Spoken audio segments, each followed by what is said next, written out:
YouTube channel बुद्धि पे आपका स्वागत है। आज का टॉपिक है 2022 का अक्टूबर महीने का प्रथम सप्ताह का करंट अफेयर्स।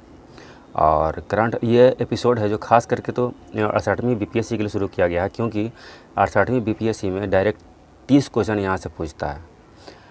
लेकिन फिर भी यह सभी कॉम्पिटिटिव एग्ज़ामों के लिए अनिवार्य है, क्योंकि आजकल के हर एग्ज़ाम में करंट अफेयर्स से अधिक क्वेश्चन आते हैं, अहम भूमिका होता है इसका। तो चलिए शुरू करते हैं क्वेश्चन नंबर 1 से। वर्ष 2022 के लिए साहित्य का नोबेल पुरस्कार किन्हें दिया गया? तो ये दिया गया एनी एरनोक्स को। बी हो जाएगा इसका आंसर। यह फ्रांसीसी लेखिका हैं। एलिस बियालियात्स्की हैं। इन्हें वर्ष 2022 का साहित्य का नोबेल शांति का नोबेल पुरस्कार दिया गया है। और ये मारिया रेसा और दमित्री मुराटोवा, ये दोनों को 2021 के लिए साहित्य का नोबेल पुरस्कार दिया गया था। तो इसका आंसर बी हो जाएगा। अगला प्रश्न, प्रधानमंत्री द्वारा 1 अक्टूबर 2022 को 5G सेवाओं का शुभारंभ कहाँ से किया गया? तो ये नई दिल्ली से किया गया। ये हो जाएगा इसका आंसर। और 5G में जी का अर्थ होता है जनरेशन। 5 जनरेशन सेवाओं का शुभारंभ किया गया। 5G सेवा है, यह मशीन टू मशीन संचार की सुविधा प्रदान करने वाली पहली प्रौद्योगिकी होगी जो इंटरनेट ऑफ थिंग्स के नींव पर आधारित है। अगला प्रश्न, स्वच्छ सर्वेक्षण 2022 में 1 लाख से अधिक आबादी वाले शहरों को सबसे स्वच्छ शहरों को क्रम में सजाएं। यानी कि सबसे स्वच्छ शहर कौन है, उसके बाद इस तरह से सजाना है। तो सबसे स्वच्छ शहर मध्य प्रदेश का इंदौर है। छठी बार यह लगातार प्रथम स्थान प्राप्त किया है। दूसरे स्थान पे सूरत और तीसरे स्थान पे नवी मुंबई है। तो 2, 1, 3 कहाँ है? 2, 1, 3 यह डी में है। डी हो जाएगा इसका आंसर। इंदौर, उसके बाद सूरत और उसके बाद नवी मुंबई। अगला प्रश्न, गृह मंत्री अमित शाह द्वारा किस राज्य या केंद्र शासित प्रदेश में पहाड़ी समुदाय को अनुसूचित जनजाति यानी कि ST शेड्यूल्ड ट्राइब का दर्जा देने की घोषणा की गई है? तो ये जम्मू कश्मीर में किया है घोषणा। ये हो जाएगा इसका आंसर। अमित शाह द्वारा जो गृह मंत्री होम मिनिस्टर भारत के। अगला प्रश्न, राष्ट्रपति श्रीमती द्रौपदी मुर्मू, ये हो गया राष्ट्रपति, द्वारा किस स्थान से महिला उद्यमियों के लिए स्टार्टअप है जिसका नाम है हर स्टार्ट लॉन्च किया गया है राष्ट्रपति द्वारा महिला उद्यमियों के लिए? तो ये अहमदाबाद से किया गया है। अहमदाबाद सी हो जाएगा इसका आंसर। और अहमदाबाद है जो कहाँ है? गुजरात में है। अगला प्रश्न, दुनिया में चीनी का सबसे बड़ा उत्पादक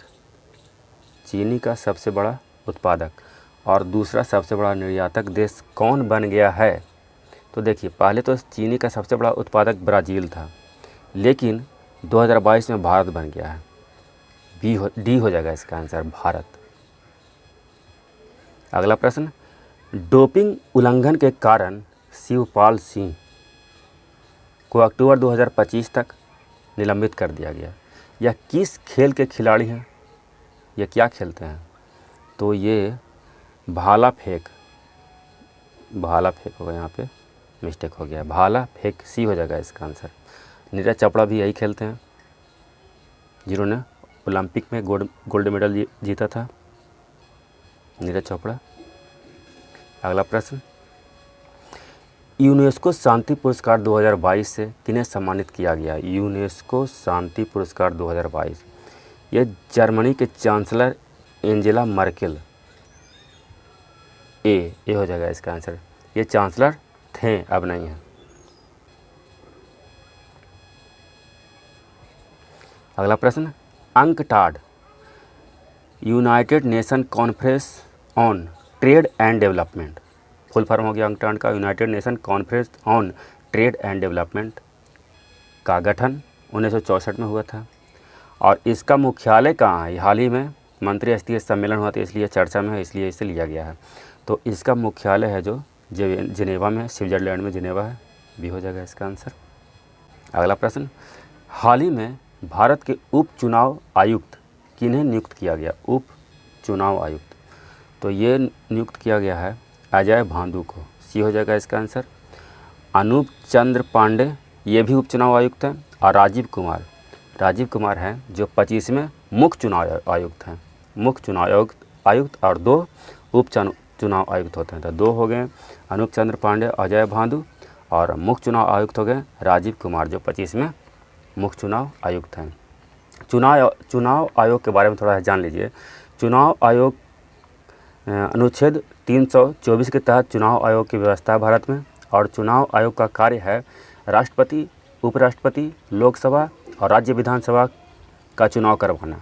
और मुख्य चुनाव आयुक्त का कार्यकाल 6 वर्ष या 65 वर्ष का होता है, 6 वर्ष या 65 वर्ष का। जबकि उप चुनाव आयुक्त का कार्यकाल 6 वर्ष या 62 वर्ष का होता है। दोनों में अंतर है। मुख्य चुनाव आयुक्त का कार्यकाल 6 वर्ष या 65 वर्ष और उप चुनाव आयुक्त का कार्यकाल 6 वर्ष या 62 वर्ष। और दोनों को नियुक्ति राष्ट्रपति द्वारा किया जाता है। मुख्य चुनाव आयुक्त की भी और उप चुनाव आयुक्त की भी नियुक्ति राष्ट्रपति द्वारा किया जाता है। तो सी हो जाएगा इसका आंसर।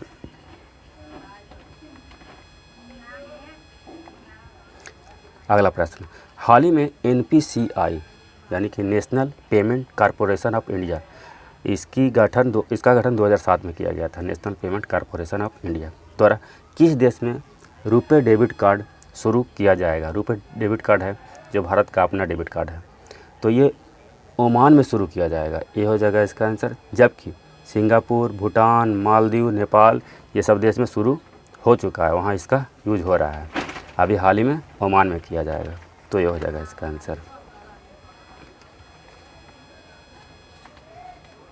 अगला प्रश्न, fit India freedom run 3.0, fit India freedom run 3.0 का शुभारंभ मेजर ध्यानचंद नेशनल स्टेडियम में किया गया है। यह कहाँ स्थित है? यानी कि मेजर ध्यानचंद नेशनल स्टेडियम है जो कहाँ स्थित है? तो ये है जो नई दिल्ली में स्थित है, बी हो जाएगा इसका आंसर। और इसका थीम है आज़ादी के 75 साल फिटनेस रहे बेमिसाल। अब मेजर ध्यानचंद हॉकी का जादूगर के नाम से इन्हें जाना जाता है। और 29 अगस्त को इनके जन्म दिवस को राष्ट्रीय खेल दिवस के रूप में भी मनाया जाता है। अगला प्रश्न है, हाल ही में NGT national green tribunal, NGT का फुल फॉर्म हो गया नेशनल ग्रीन ट्रिब्यूनल, ने उड़ीसा सरकार को एक नदी को पुनर्जीवित करने का निर्देश दिया है। निम्न में से कौन सा नदी है? तो ये नदी है जो सुकापाइका नदी है, सुकापाइका, ये हो जाएगा इसका आंसर। और ये है जो महानदी की सहायक नदी है और इसका उद्गम महानदी से ही होता है और ये आगे चल के महानदी में ही मिल जाती है। और ये इसको पुनर्जीवित करने का निर्देश दिया गया क्योंकि यह विलुप्त नहीं, मतलब मर चुकी है, समझिए। और तेल नदी और बैतरनी नदी, ये दोनों नदी भी उड़ीसा में ही है, उड़ीसा में बहती है। तो ये चारों नदी उड़ीसा से संबंधित है, चारों इम्पोर्टेंट नदी है। अगला प्रश्न है, हाल ही में भारतीय वायुसेना के बेड़े में स्वदेश विकसित LCA लाइट कॉम्पैक्ट हेलीकॉप्टर हल्के लड़ाकू विमान को शामिल किया गया। इसका नाम क्या है? तो इसका नाम है हाल ही में जो शामिल किया गया है जो प्रचंड नाम है। आंसर तो भी हो जाएगा, लेकिन तेजस ये भी हल्के लड़ाकू विमान है। राफेल जिसे फ्रांस से लाया गया है, ये भी लड़ाकू विमान है। और चिनूक ये हेलीकॉप्टर है जिसे अमेरिका से मंगाया गया है। तो ये चारों है जो इम्पोर्टेंट है इसमें, तेजस, प्रचंड, राफेल और चिनूक। और इसका आंसर भी हो जाएगा प्रचंड। अगला प्रश्न है, रुपये बाजार के लिए RBI reserve bank of India की मंजूरी प्राप्त करने वाला पहला बैंक बना है। पहला बैंक कौन बना है? तो पहला बैंक यूको बैंक बन गया है, ये हो जाएगा इसका आंसर। रुपये बाजार के लिए RBI की मंजूरी प्राप्त करने वाला पहला बैंक यूको बैंक, ये हो जाएगा इसका आंसर। अगला प्रश्न है, 1 लाख से अधिक आबादी वाले शहरों में सर्वश्रेष्ठ गंगा शहर का पुरस्कार किसे मिला? तो सर्वश्रेष्ठ गंगा शहर का पुरस्कार हरिद्वार को मिला। सी हो जाएगा इसका आंसर। और हरिद्वार है जो उत्तराखंड में है, उत्तराखंड राज्य में है। अगला प्रश्न, हाल ही में कृषि मंत्रालय और नाफेड के बीच, नाफेड का फुल फॉर्म हो गया national agricultural cooperative marketing federation of India limited, के बीच किस फसल आधारित उत्पादों से संबंधित एक समझौता ज्ञापन पर हस्ताक्षर हुआ है? तो ये बाजरा से संबंधित है, बाजरा, बी हो जाएगा इसका आंसर। और नाफेड की स्थापना 2 अक्टूबर 1958 में किया गया था, ध्यान रखेंगे इसे। अगला प्रश्न, छठी India mobile Congress 2022 IMC 2022 India mobile Congress 2022 का आयोजन कहाँ किया गया? तो ये नई दिल्ली में किया गया, डी हो जाएगा इसका आंसर, छठी इंडिया मोबाइल कांग्रेस। अगला प्रश्न, भारतीय वायुसेना दिवस, भारतीय वायुसेना दिवस कब मनाया जाता है? वर्ष 2022 में इसका 90वां स्थापना दिवस मनाया गया है। तो ये है जो 8 अक्टूबर को मनाया जाता है, आंसर तो ए हो जाएगा। और भारतीय वायुसेना की स्थापना 8 अक्टूबर 1932 को किया गया था। अगला प्रश्न, वर्ष 2022 का शांति का नोबेल पुरस्कार किन्हें दिया गया? तो चलिए देखते हैं किन्हें दिया गया। मेमोरियल, यह रूसी मानवाधिकार संगठन है, मेमोरियल रूसी मानवाधिकार संगठन इसे दिया गया। बियालियात्स्की, बियालियात्स्की ये बेलारूस के मानवाधिकार अधिवक्ता हैं, बेलारूस के हैं ये, इन्हें भी दिया गया। Centre for civil liberties, centre for civil liberties ये है जो यूक्रेनी मानवाधिकार संगठन है। तो ये तीनों को दिया गया, इनमें सभी, डी हो जाएगा इसका आंसर। इसमें 2 संगठन है, एक होगा मेमोरियल और एक हो गया सेंटर फॉर सिविल लिबर्टीज़, ये 2 संगठन है और ये अधिवक्ता है, एक बियालियात्स्की अधिवक्ता है, कहाँ का? बेलारूस का। तो इन तीनों को 2022 का शांति का नोबेल पुरस्कार दिया गया है। अगला प्रश्न, देश का पहला हर घर जल प्रमाणित जिला का पुरस्कार बुरहानपुर को मिला, यह किस राज्य में स्थित है? यानी कि जो बुरहानपुर है वो कहाँ स्थित है? तो ये मध्य प्रदेश में स्थित है, ये हो जाएगा इसका आंसर, हर घर जल से प्रमाणित वाला जिला है ये। अगला प्रश्न, स्वच्छ सर्वेक्षण ग्रामीण 2022, देखिए ग्रामीण है 2022 में, बड़े राज्यों में प्रथम स्थान किसका है? तो बड़े राज्यों में प्रथम स्थान तेलंगाना का है, ये हो जाएगा इसका आंसर। तेलंगाना का मुख्यमंत्री कौन है? तो तेलंगाना का मुख्यमंत्री के चंद्रशेखर राव है, के चंद्रशेखर राव। दूसरे स्थान पे हरियाणा और तीसरे स्थान पे तमिलनाडु का स्थान है, ये तीनों को याद रखेंगे, तेलंगाना, हरियाणा और तमिलनाडु।